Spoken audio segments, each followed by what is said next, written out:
Graça e a paz do Senhor Jesus. Abra sua Bíblia em Lucas capítulo 13. Lucas capítulo 18, desculpe.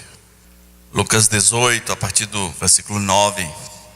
Diz assim: propôs também esta parábola a alguns dos que confiavam em si mesmos, por se considerarem justos e desprezavam os outros. 2 homens subiram ao templo com o propósito de orar, um fariseu e outro publicano. O fariseu, posto em pé, orava de si mesmo, para si mesmo, desta forma: ó Deus, graças te dou, porque não sou como os demais homens, roubadores, injustos e adúlteros, e nem ainda como este publicano. Jejuo 2 vezes por semana e dou o dízimo de tudo quanto ganho. O publicano, estando em pé, longe, não ousava nem ainda levantar os olhos ao céu, mas batia no peito, dizendo: ó Deus, sê propício a mim, pecador. Digo-vos que este desceu justificado para a sua casa, e não aquele, porque todo o que se exalta será humilhado, mas o que se humilha será exaltado. Vamos orar. Nosso Deus, obrigado por hoje, pelo teu cuidado para conosco, pelas coisas que tens nos ensinado, por esse culto, por esses irmãos, essa fatia do povo de Deus que está aqui representada, e obrigado pelo privilégio de juntos adorarmos ao Senhor e também escutarmos dos princípios da tua palavra, para que o Senhor trabalhe nas nossas vidas. Trabalhe em nós, Senhor, trabalhe em nós. Pedimos em nome de Jesus, amém. Esse texto, diferente do que muita gente pensa, não se trata de uma história real, porque o próprio Lucas diz que Jesus propôs uma parábola sobre 2 homens que subiram para adorar, que foram adorar, e um deles se achava o máximo, se achava superior aos outros, enquanto que o outro tem uma atitude de humildade. Embora a história não seja real, mas Jesus faz essa narrativa em uma parábola porque, embora talvez nunca tenha acontecido de 2 homens assim se apresentarem diante de Deus, mas Jesus sabe que ali haviam pessoas que tinham essa capacidade. Embora as pessoas não dissessem: eu sou superior àquela pessoa, mas eles no seu coração pensavam assim. Embora eles não saíssem no meio da rua dizendo: olha, eu dou o dízimo, eu jejuo 2 vezes por semana, mas em oportunidades, no dia a dia e em circunstâncias da vida, essas pessoas aproveitavam para tocarem trombeta e falarem sobre suas vidas espirituais, sobre o quanto elas oram, sobre o quanto elas jejuam, sobre o quanto elas leem a palavra, tentando passar um sentimento de superioridade. Meus irmãos, é preciso pensar no público-alvo dessa parábola. A Bíblia diz que Jesus propôs esta palavra a alguns que confiavam em si mesmos. São 3 características: confiavam em si mesmos, por se considerarem justos e desprezavam os outros. Sim, esse tipo de gente existe. Talvez exista esse tipo de personalidade dentro de você, talvez em menor escala para alguns, talvez em maior escala para outros, mas às vezes lá dentro de nós, esse fariseu que olha para pessoas desprezadas pela sociedade e pensam lá no íntimo: eu sou melhor do que elas, que bom que eu não sou como elas, eu devo ser melhor do que elas. Veja, o texto diz que eles subiram ao templo com o propósito de adorar, com o propósito de orar. Havia um propósito em cada um, mas o sentimento era diferente. Veja, um propósito, dois sentimentos diferentes. A grande questão hoje à noite é: qual é o verdadeiro sentimento que nos aproxima de Deus? Vemos à nossa volta muita gente dizendo que conheceu Deus, muita gente buscando Deus, muita gente tendo preferências por lugares, dizendo: não, ali eu encontro Deus. Muita gente promovendo encontros com Deus, muita gente promovendo moveres e vigílias, porque dessa vez você vai encontrar Deus, você vai estar mais próximo de Deus, e os nomes são diversos, é o teu Peniel, é o Aviva não sei o quê, qualquer coisa serve. A ideia é que é possível, a partir de uma determinada aura, de uma determinada perspectiva, encontrar Deus mais num lugar do que em outros. Por trás disso, sempre há um sentimento predominante. Se você for um pouquinho esperto, se você souber fazer uma leitura de ambiente, você vai saber qual é o sentimento predominante. Você estaria pronto? É fácil para você responder se alguém perguntar: qual é o verdadeiro sentimento que me leva para Deus? Deixa eu descrever alguns aqui que as pessoas acham ser este o sentimento que as leva, que as aproxima de Deus. Um dos que eu comecei a detectar desde cedo, talvez até na infância, foi o sentimento de medo. Há lugares, famílias, pessoas, ambientes, igrejas movidas pelo medo. A ideia é que se nós formos temerosos e não tementes, mas temerosos e medrosos o bastante, nós estaremos aproximados de Deus. Triste das vítimas que crescem sobre um ambiente cuja base é o medo. Talvez você não se dê conta, você mesmo é um promotor do medo. Muitos de vocês foram criados com a voz que dizia: Deus castiga. Lembra? Deus castiga, Deus castiga, Deus castiga, Deus castiga. Você era ensinado a ter um certo medão de Deus. E se você aprontasse um pouco mais, você ouviria algo do tipo: Deus não ama menino que faz essas coisas, não é? Deus não ama meninos que fazem essas coisas. Jesus não gosta, Jesus não ama, Jeová briga. Qualquer coisa nessa linha vai servir. O medo.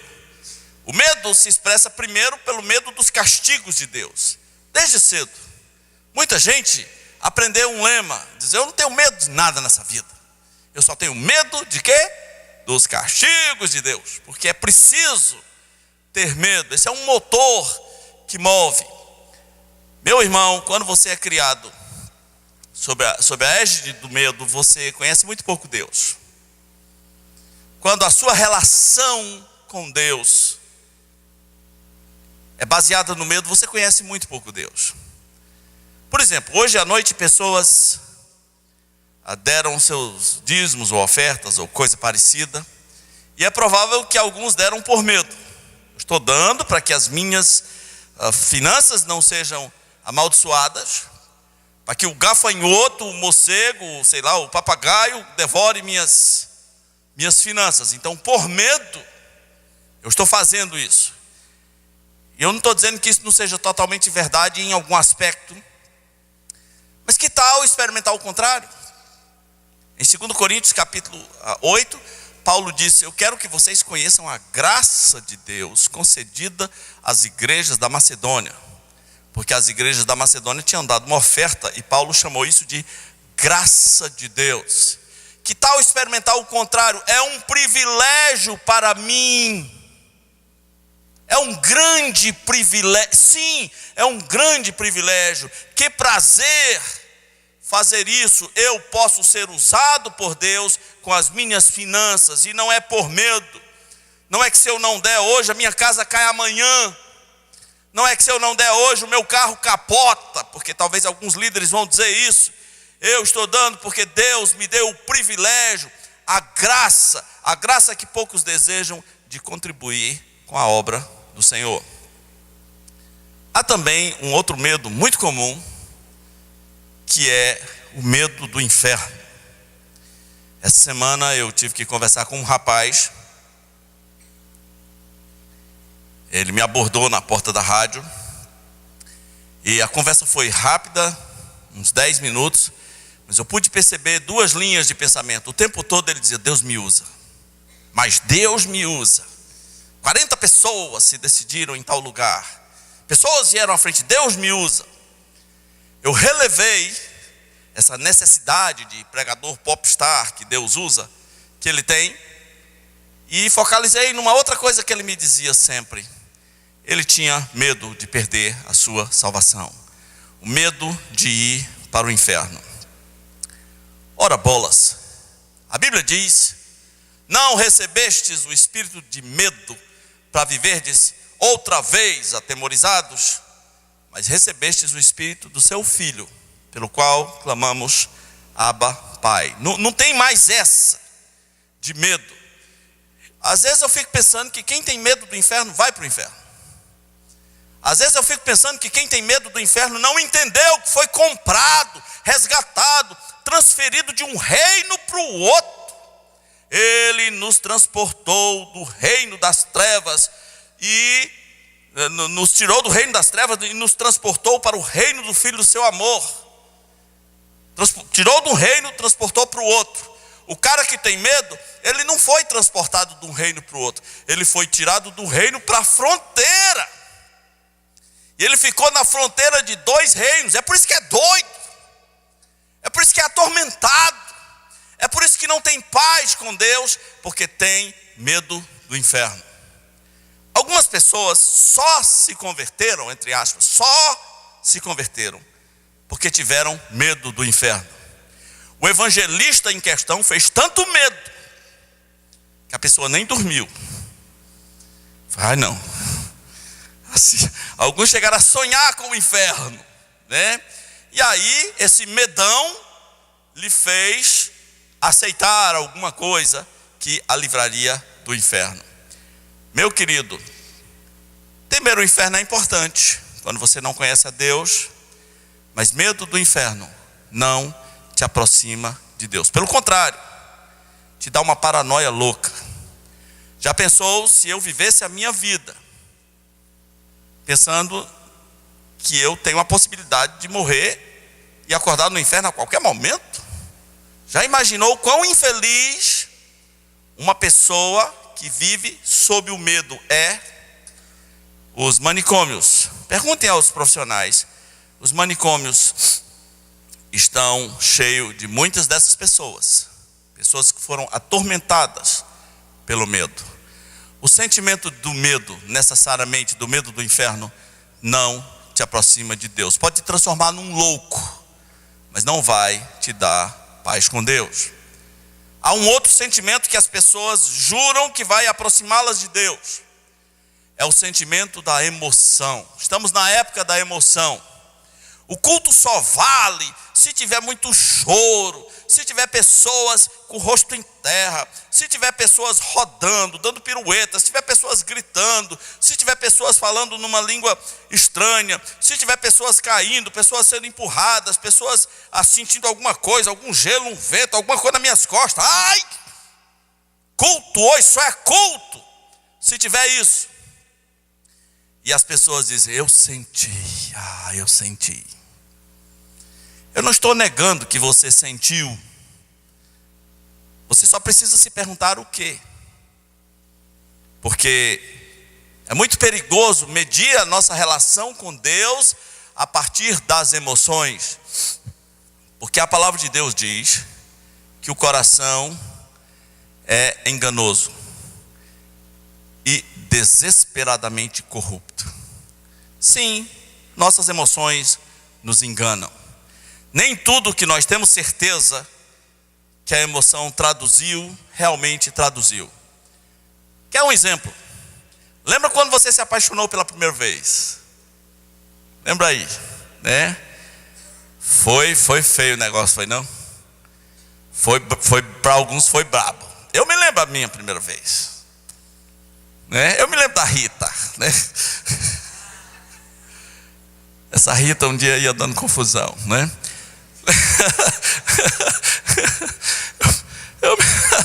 Eu me lembro. E olha que eu sou saudável, eu sou normal, né? Eu nem sei muito, nem sou muito emocional, mas eu pensei que eu ia morrer, né? Foi tremendo o negócio. E quando você estava apaixonado, talvez a primeira vez, você disse uma bobagem. Você disse: eu amo esta pessoa. Eu sei que eu amo. Eu sei. Eu tenho certeza que eu amo essa pessoa. Ninguém sabe como é grande. Nem mesmo o céu, nem mesmo o mar, nem as estrelas, nem o infinito. Eu sei. Eu amo essa pessoa mais do que tudo. Ah, meu pai. 2 anos se passaram. Você olhou para trás e disse: mas como eu era idiota, né? Hoje você está julgando com a razão, mas naquele momento da emoção, você tinha certeza de que amava esta pessoa. Hoje você não faz nem questão de ver, né? Se você vê a Rita por aí, e daí? Né? Se bem que a Rita de alguns está na cabeça até hoje, né? O que será que está fazendo? Ai, onde será que anda? Será que casou? Mas as emoções nos enganam. Meus irmãos, um ambiente movido à emoção pode sentir qualquer coisa. Conheço histórias, amigos meus me contaram, eles disseram: a gente estava orando e um irmão disse: olha, há um pêssego na minha mão, o anjo colocou o pêssego, passe a mão aqui, prove. E ele disse: todo mundo provou e era doce. Que anjo é esse? Anjo vendedor de pêssego, anjo que traz pêssego. As emoções, cuidado para julgar a presença de Deus em um lugar a partir do termômetro das emoções daquele lugar, a partir do barulho daquele. É fácil produzir emoções, e se você for um canalha, você não só produz, você manipula emoções de um ambiente. Nem sempre aonde Deus estiver vai haver as emoções que nós estamos esperando que aconteçam. Lembra de Ana? Como Ana orava? Em silêncio, só movia os lábios. E o que ela disse? Eu tenho derramado a minha alma perante Deus. Há pessoas buscando emoções em todo lugar. Elas chamam essas emoções por outros nomes. Pode ser um mover. Ali tem um mover. Não, tem doideira, rapaz. Pode ser unção. Ali tem uma unção. Não, tem gente usando. Porque algumas coisas jamais acontecerão sem música. Uau! Sem música, sem um tom de voz meloso, né?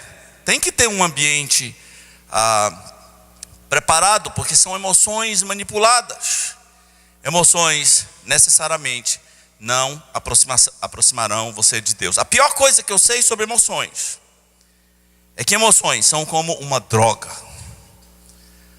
Para você estar bem, supostamente bem, na presença de Deus, você sempre vai precisar de doses mais fortes. Sempre, sempre, sempre, sempre. Vai haver uma época que certas emoções não te satisfaz. E aqueles que produzem as emoções também precisam ser criativos. E chega uma hora que eles não sabem mais o que fazer. Porque eles sabem que muita gente já não cai no mesmo atrativo de emoções antigas. É por isso que uma vez eu estava num culto e alguém disse: pegue na mão do seu irmão e pule. Eu digo: pra quê? Eu tenho que pegar e vamos pular. Que é isso? O outro disse: pegue na mão do seu irmão. Agora fique de frente para ele. Olhe nos olhos dele e diga: eu te amo. E eu fiquei pensando, meu Deus, se a Roberta Close estivesse aqui do meu lado,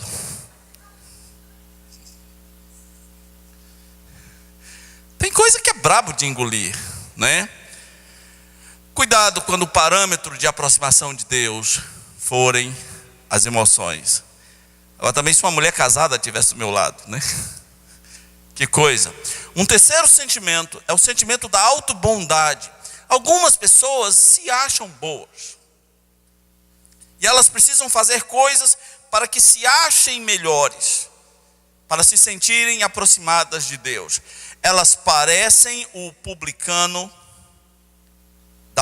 o fariseu da parábola. Porque a Bíblia diz que Jesus contou essa parábola para alguns que confiavam em si mesmos, se consideravam justos e desprezavam os outros. Confiam em si mesmos, acham que são bons. Eu posso dizer algumas características aqui, alguns cânceres que estão no seu coração, e você nem saiba. Por exemplo, algumas pessoas se acham incapazes de trair. O que você acha que é pior? Trair sua esposa ou negar Jesus? O que é pior?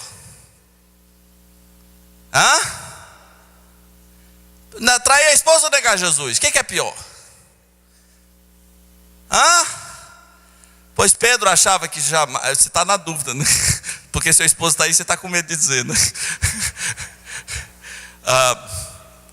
Pedro achava que jamais negaria. Eu sou o Pedro. O senhor não sabe quem está falando, eu tenho uma opinião. Meus irmãos, Jesus disse: Pedro, o diabo te pediu para peneirar como trigo. Eu vou orar por você. Meu irmão, se o diabo vier peneirar você, você não aguenta meia hora. Você traz sua avó, traz Jesus, traz sua esposa, traz seus filhos, traz todo mundo. Você não é tão bom quanto pensa. Você foi preservado de algumas coisas por graça, por criação, por educação, por índole, mas você não é tão bom quanto pensa. Há em você potencial para fazer tudo o que é errado. Acredite, dentro de você há potencial para fazer tudo o que é errado. E não diga no seu coração: eu não diga. Essa é a voz do orgulho. Não faça isso. Não faça isso. Quando você vê alguém na esquina completamente entregue ao pecado, você não pensa como o fariseu. Você não pensa só por um pouco assim: graças a Deus que eu não sou como ele.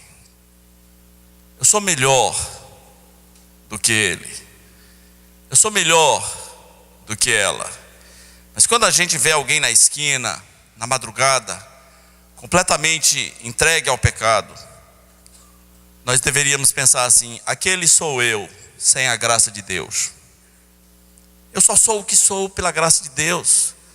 Na essência, eu não sou melhor do que aquela pessoa. Um outro sentimento que está rolando a toda hora como um marketing é o sentimento que move pessoas para conseguir coisas. Estar na presença de Deus hoje é conseguir coisas. Ser um vitorioso hoje é ser próspero. Ser um vitorioso hoje é ter bens materiais. Meu irmão, minha irmã, isso tem um nome, chama-se materialismo. Isso tem um nome, é culto à matéria. Quando nós vemos uma pessoa que acha que ser espiritual é conseguir coisas, nós temos aí um verdadeiro materialista. Você já entrou nessa? Você acha que vai comer o melhor dessa terra? Você acha que vai ser o Ike Batista? Você acha que vai ser o Joesley? Né? Você acha que vai ser o Zodebrecht, porque você é de Jesus? Então você tem direito ao melhor nessa terra, melhor dessa terra. Meu irmão, se você entrou nessa, volte. Enquanto há alguma esperança para você, volte. Volte, volte, volte. Vá ler o Novo Testamento e pense realmente quais são os verdadeiros sentimentos que Deus quer que você tenha. A Bíblia diz: se tivermos com que comer e nos vestir, estejamos contentes. Perdemos o sentido do contentamento. Não temos mais pessoas contentes. Não faz mais sentido ter uma casa, tem que ser a casa. Por quê? Porque eu sou filho do rei, porque eu vou comer o melhor dessa terra. Não faz mais sentido ter um carro, tem que ser o carro. Não faz mais sentido se vestir bem, tem que ser a melhor marca, porque viramos adoradores da matéria e estaremos bem se formos bem materialistas. O sentimento de que conseguir coisas é ser espiritual, vem direto dos infernos. Um outro sentimento, meus irmãos, que faz com que algumas pessoas pensem que isso as aproxima de Deus, é o sentimento do dever cumprido, das obrigações religiosas. Nosso Brasil, nosso país, é essencialmente católico. Até os crentes são católicos, eles nem sabem o quanto. E quando você é católico, você ouve pessoas falando assim: hoje eu já cumpri minhas obrigações, não é? Por exemplo, no domingo, e a missa, não é?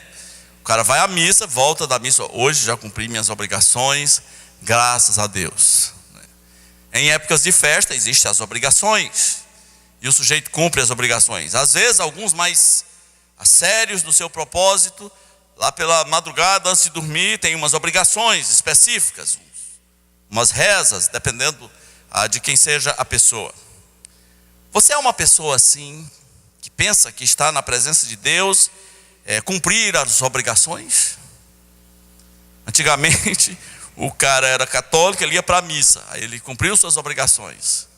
Hoje ele é crente, ele vai para o culto, porque ele precisa cumprir as suas obrigações. O sentimento de dever cumprido não aproxima você de Deus.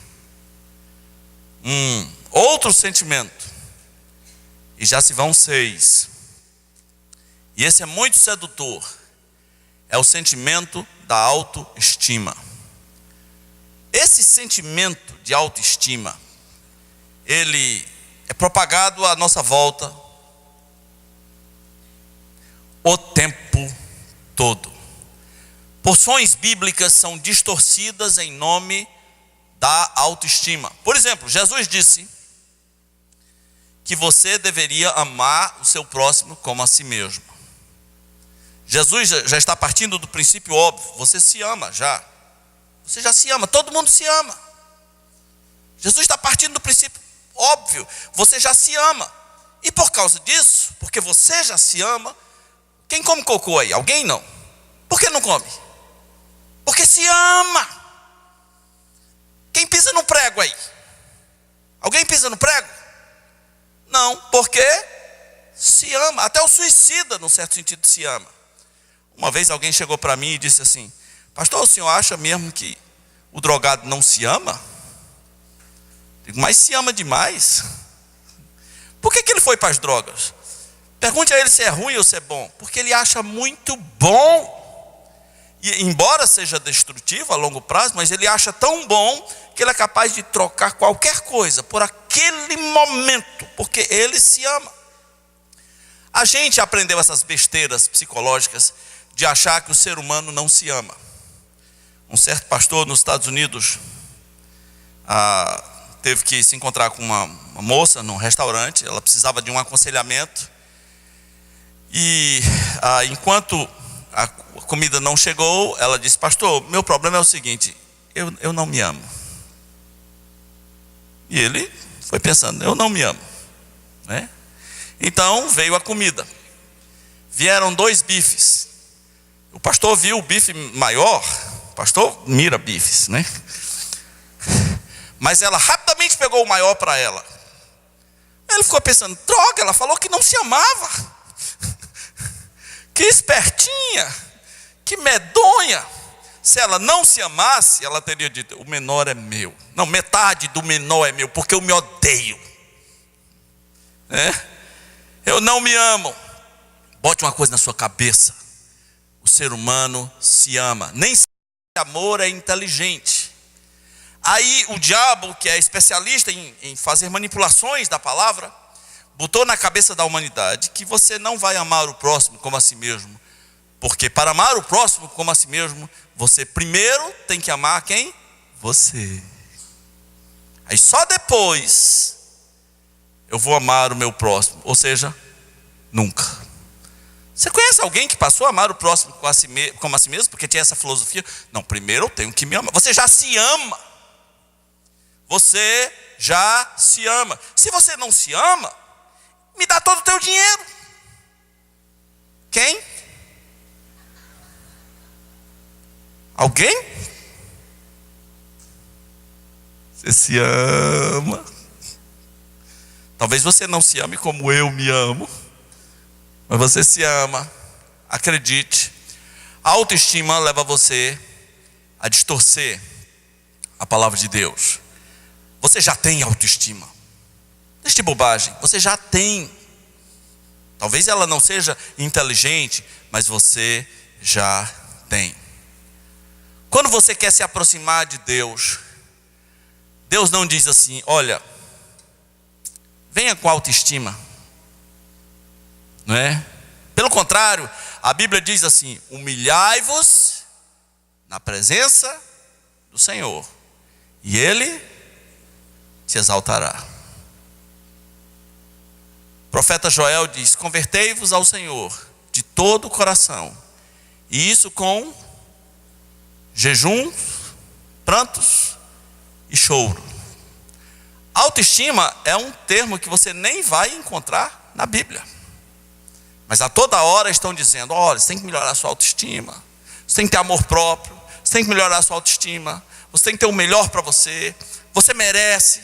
Sim, faça essa conta nova. Sim, estoure esse cartão, porque você merece. Melhore sua autoestima. Infelizmente, autoestima não aproxima você de Deus. Autoestima infla o teu ego. Autoestima faz você pensar que você é mais importante do que outras pessoas. Autoestima faz você pensar que você é o centro do universo. Agora, qual é o sentimento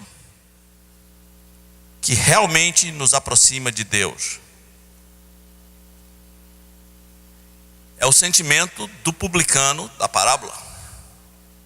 Enquanto o fariseu estava dizendo: eu sou incrível, eu sou justo, eu faço isso, eu faço aquilo, o publicano apenas dizia: ó Deus. A Bíblia diz assim: o publicano, estando em pé de longe, não ousava ainda levantar os olhos aos céus, mas batia no peito dizendo: ó Deus, sê propício a mim, pecador.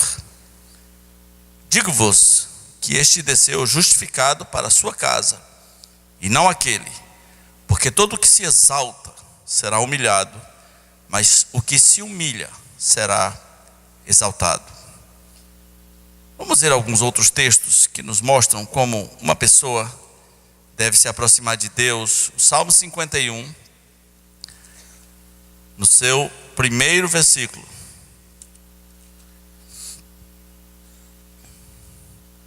Salmo 51, no seu primeiro versículo, diz assim: compadece-te de mim, ó Deus, segundo a tua benignidade, e segundo a multidão das tuas misericórdias, apaga as minhas transgressões. Lava-me completamente da minha iniquidade, e purifica-me do meu pecado.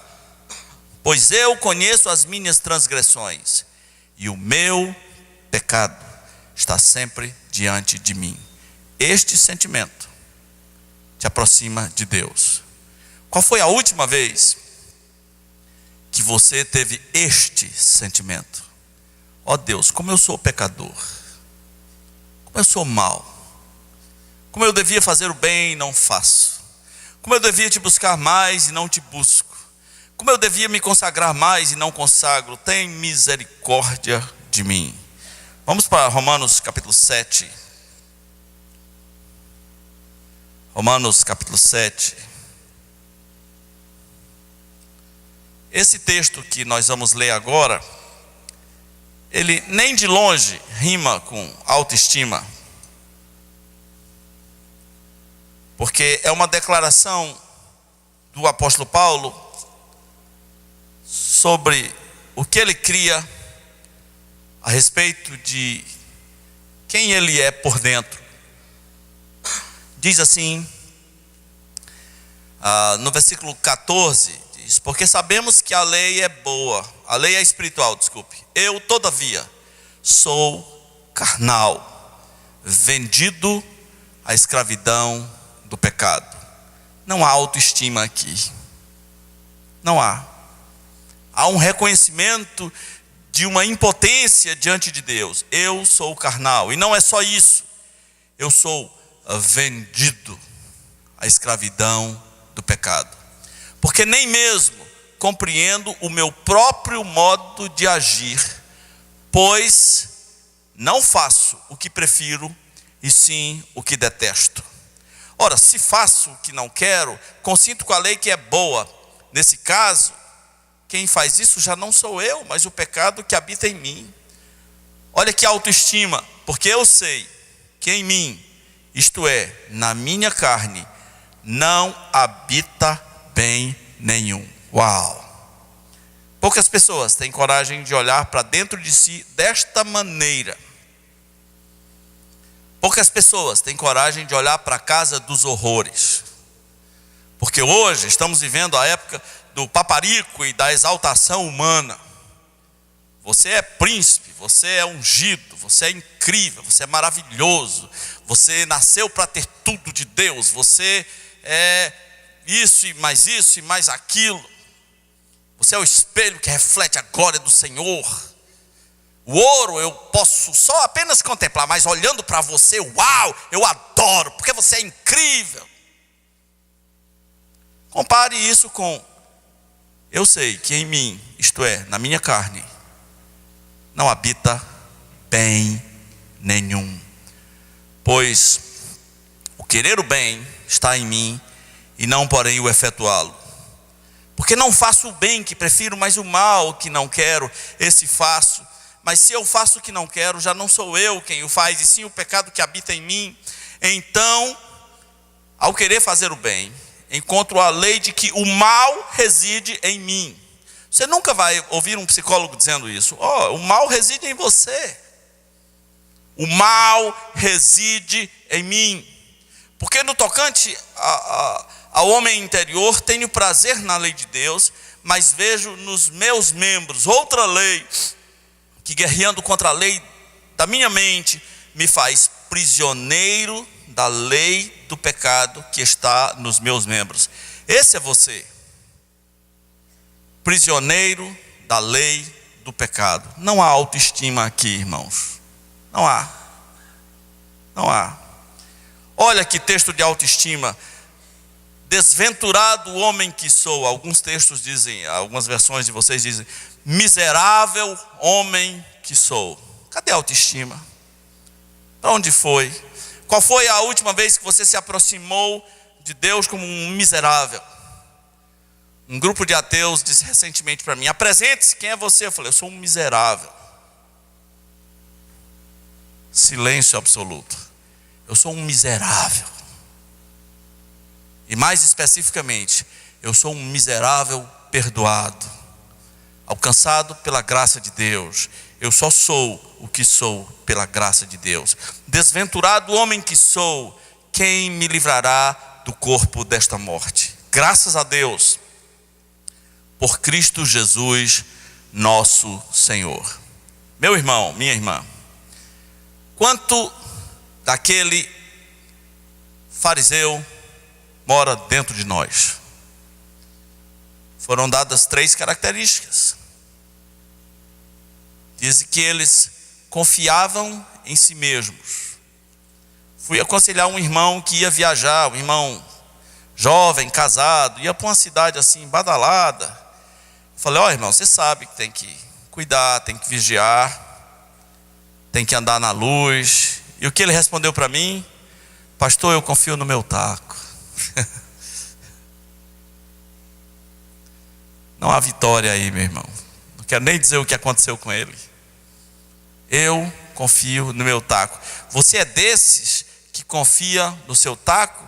Ou você é como Paulo, que diz: miserável homem que sou, desventurado homem que sou. As 3 características dessas pessoas, de Lucas capítulo 18, é que eles confiavam em si mesmos, se consideravam justos e desprezavam aos outros. Quando nós somos alcançados pela graça de Deus, se nós quisermos crescer de maneira significativa, nós temos que entender que tudo começou na nossa vida, não porque nós sejamos melhores do que os outros, mas por causa das misericórdias de Deus. Foi o que Paulo disse em Romanos capítulo 12, versículo 1: rogo-vos, pois, pelas misericórdias de Cristo, baseado nelas, baseado no fato de que Ele amou você. Misericórdia é compaixão pela miséria. Sim, era isso que você era. Deus teve misericórdia de você. Você não é o ungido que vai conquistar a terra. Você não é espelho que reflete nada. Você não é rei desse mundo. Você não é pai de multidões. Você é um miserável que foi perdoado.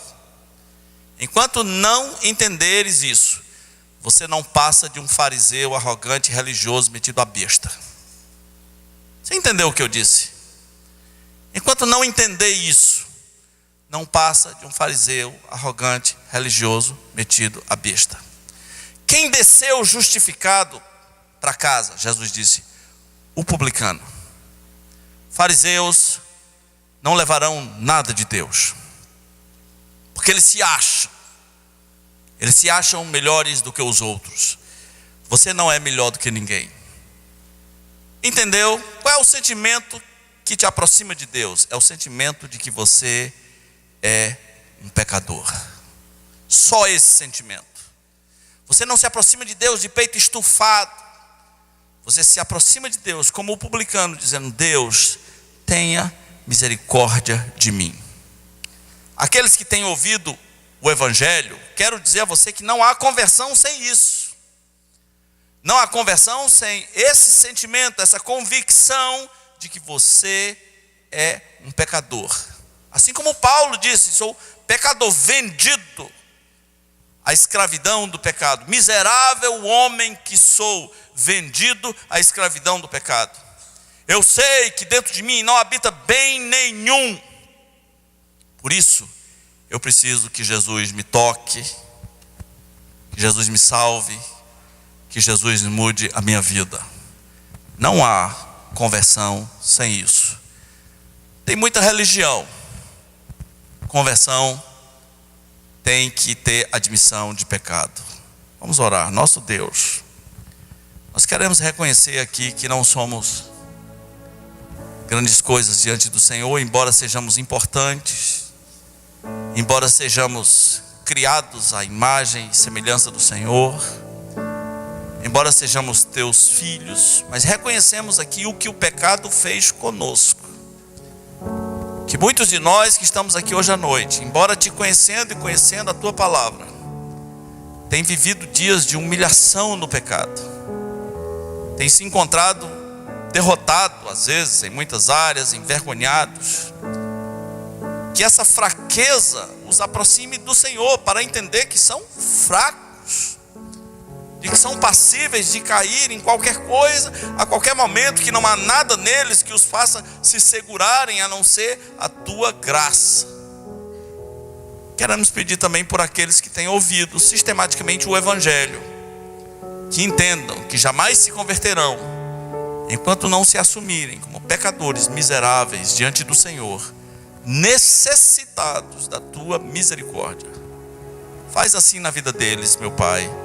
Pedimos em nome de Jesus. Amém.